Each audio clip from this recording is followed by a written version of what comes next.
Hello, everyone. My name is Constantine Katsoris. I'm a senior at Tufts University in Boston, studying both chemistry and Spanish.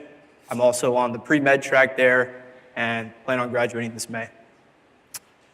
I've grown up in Eastchester my whole life. I've made some of my closest friends here at Ann Hutch Elementary School and EMS, all of which I'm still in contact with to this day.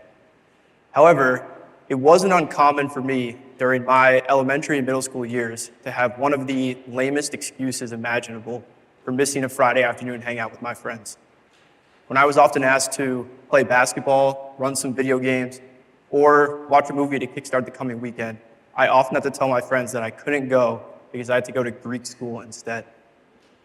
I know that with my complexion and hair color, it might be hard to believe that someone like me had to go to Greek school, but with 4 very Greek grandparents and over 20 second cousins that live in the country today, the truth is I'm as ethnically Greek as anybody.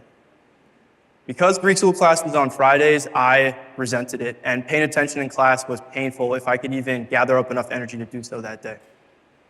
Picture 3 straight hours, all right, of reading and writing in a completely new alphabet while learning harsh grammar rules that contradicted each other, all while being screamed at with my teachers, in Greek, mind you. And then came the Greek school dance lessons. Absolute nightmare altogether is the best way to put it. But with both my parents speaking the language and my mom having lived in Greece for 4 years during her childhood, it was her wish that I learn it at least to a proficient level, and so I continued all the way through. What I didn't realize, however, is that it was this extra push in foreign language learning lessons that would eventually lead to my great interest in taking Spanish at Eastchester Middle School and in foreign language learning advocacy in general. The saying often goes something like this: if you speak 3 languages, you're called trilingual. If you speak 2, you're called bilingual. And if you speak only 1, you're called American. This is often a foreigner's favorite way to make fun of the US education system. And although our bilingual proficiency as a nation has increased to 23%, according to an online source, America the Bilingual, the truth is we still aren't nearly where we should be.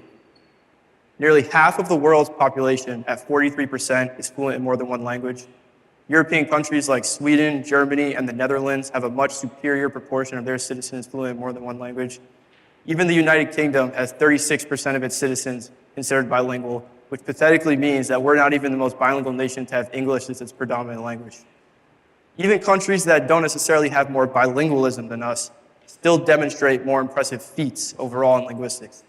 Countries like Nigeria, Indonesia, and Papua New Guinea each speak over 500 languages and dialects nationwide, with Papua New Guinea having over 800.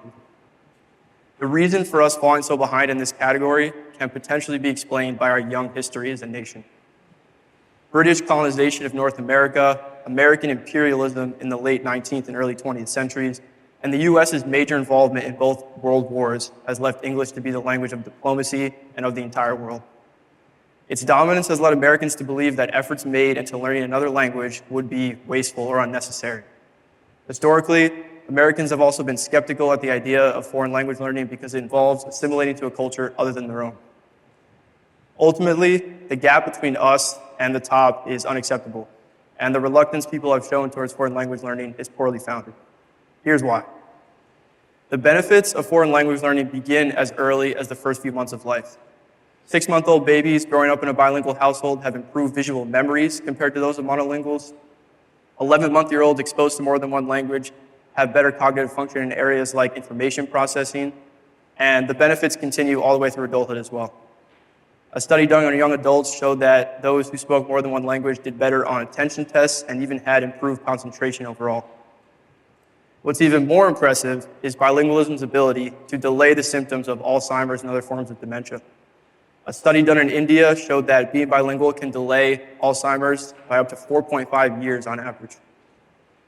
In addition to the cognitive benefits, being bilingual has the ability to increase your career and networking value as well.